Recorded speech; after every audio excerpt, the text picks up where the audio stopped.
Hey, what's going on everyone? Today I'll be reviewing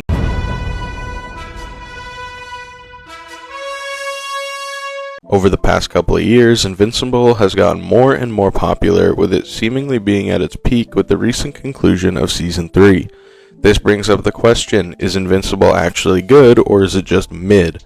Make sure to comment your thoughts on Invincible down below. To quickly summarize Invincible for those of you who may have not seen it yet, we follow the story of Mark Grayson, a superhero who goes by the name of Invincible.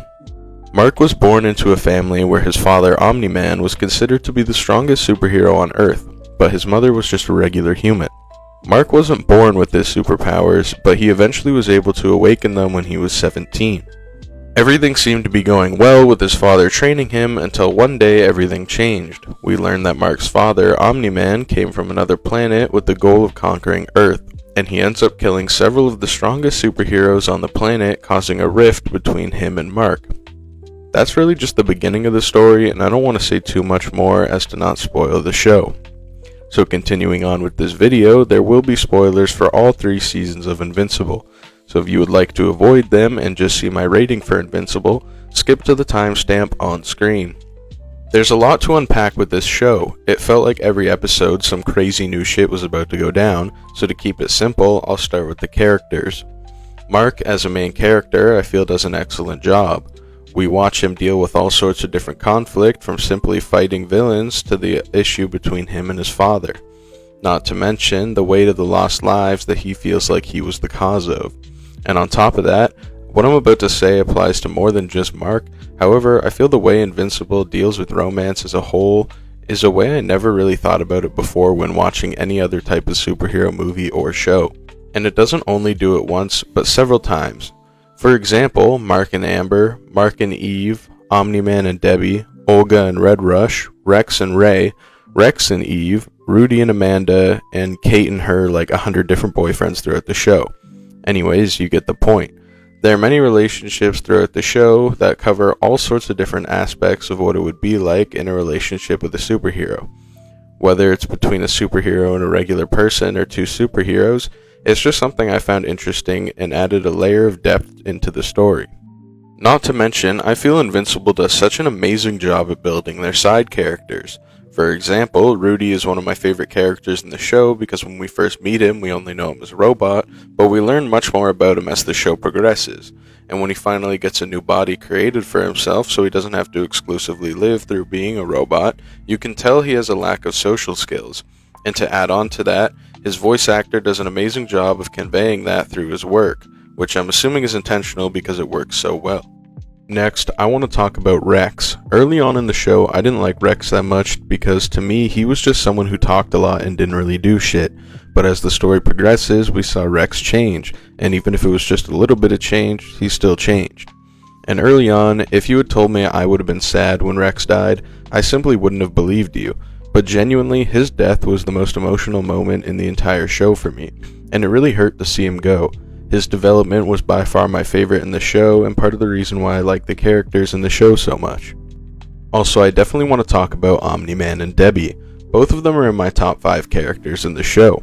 First, Omni-Man, because even though at first he seemed like a great likable guy, and then we see what he did and it's hard to feel like I should like him, but then we see him in a battle against Mark, and he realizes that despite the fact that his goal was to take over Earth, he ended up developing a soft spot for humans. So throughout the story, after he leaves Earth, we watch him have somewhat of a mental battle with himself because he feels like he betrayed both his people and his family and the people who trusted him on Earth. He tries to go and do better things on a different planet where he ends up having another child, that kid being Oliver, who I'll talk about more in just a little bit. But this brings me into why I like Debbie so much. She's a great representation of someone who in the bigger picture is helpless, yet she holds such a strong piece in the show. Both her ability to raise Mark as superhero while having no powers of her own and taking care of another child with superpowers in Oliver, which isn't even her biological child, not to mention all while dealing with the shit that her husband caused on Earth. She's a character who's very important to the story and a valuable piece of what makes the show so amazing in its way of telling a story. And lastly, before I get more general with what I'm talking about, I wanted to discuss Eve's character. From the beginning, I already liked Eve, however, the special episode she got explaining her backstory and just about everything we saw from her in Season 3 is really what elevated her as a character in my opinion. Also, let me just say, fuck this guy. I mean, he genuinely annoys me more than any fucking villains in this show. I'm saying right now, if I was Eve, I would have been said, you aren't even my real father. Like, he sucks. Fuck that guy. Anyways, next I want to talk about the situation with Mark and Cecil. During Season 3, there's a falling out between Mark and Cecil after Mark finds out about Cecil using criminals as workers in the GDA, specifically Darkwing and Sinclair. Now, the thing with this conflict that makes it so great is I can easily see both sides of the argument and agree with both parties. However, I think that both Cecil and Mark crossed the line in their reactions to the situation. And going even further, I think Cecil took it one step too far. In fact, Cecil continuously is doing stupid shit that gives Mark all the reason to be upset. Like we see at the very end of Season 3, Cecil leaves Conquest alive in an area he will 100% be able to escape from if he becomes healthy. Like, what could possibly be going through Cecil's mind to keep the biggest threat they've ever seen alive just so they could maybe get him to talk about the Viltrumites' plans? Now, I could ramble about this for a while because I think this plot point alone is maybe the best in the entire show to some degree, but I don't want to make this video too long, so I'll stop here. Continuing on, I wanted to discuss the villains in the show, and also the way Oliver views killing them. The villains in Invincible are some of the most annoying motherfuckers I've ever seen, and that's why they are good characters. Doc Seismic and Angstrom Levy are the two perfect examples of this. This is where Oliver comes in. I honestly could not agree more with Oliver in the sense of sometimes it's better to kill people. I get the whole aspect of, oh, superheroes don't kill people, but Oliver is right. In the long run, killing these people saves more lives, and towards the end of Season 3, we see Mark accept this and he acknowledges that Oliver was right. Had Invincible killed Doc Seismic and, more importantly, Angstrom Levy, hundreds of thousands of lives could have been saved at the cost of one single life that wasn't even worth saving to begin with. And even now, Levy is still out there and he'll probably be back with some more fucked up shit in the coming seasons. I don't know how many times during the show I was like, damn man, if you would have just killed this guy last time, you wouldn't even be dealing with this right now. And all of this is why I like Oliver so much. Despite being somewhat recently introduced, he provided a brand new perspective that I think works for the better. And speaking of characters with perspectives I think work for the better, how could I not talk about Alan? He is easily one of the best characters in the show, and let's be honest, how could you not like the guy? I'm very excited to see what's going to happen in the future with him and Omni-Man. I think that portion of the story has been super interesting so far, and I really hope we get to see Alan a whole lot more in the coming seasons, because I speak for everyone when I say I love Alan. Now, just to briefly cover the story as a whole, since I already talked so much about certain parts of it, as I mentioned earlier on, it felt like something new and crazy was happening every episode. New twists and turns, it's almost a little bit confusing to follow what's even going on sometimes. And it's for the better in a weird way. You're kind of always at the edge of your seat watching Invincible because you never really know what's about to happen next. And while I don't think it's a great thing to be confused, it's not like I actually never had an idea of what's going on. It's just that sometimes there's so much going on, it's hard to remember it all. But one thing's for certain, and that's the fact that Invincible is super entertaining, and it's all thanks to the story. One thing I did want to mention that I thought was kind of weird was the fact that the strength in Invincible doesn't always make a whole lot of sense to me. The best example I have for this is when Eve and Mark are fighting Seismic and the underground lava monsters or whatever they were.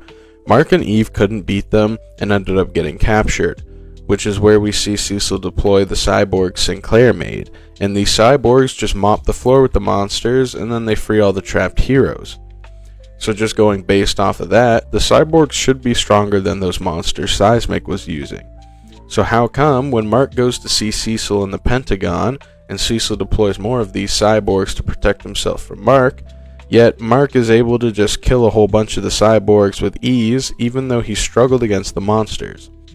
Now, maybe I just missed something or forgot an explanation, or if there's actually like a valid reason, but that's one thing I felt was a little weird when watching. And finally, to finish up the review, the last thing I want to talk about is the animation. I saw a lot of complaints about Invincible's animation, and if I'm being honest, at times it definitely wasn't very good.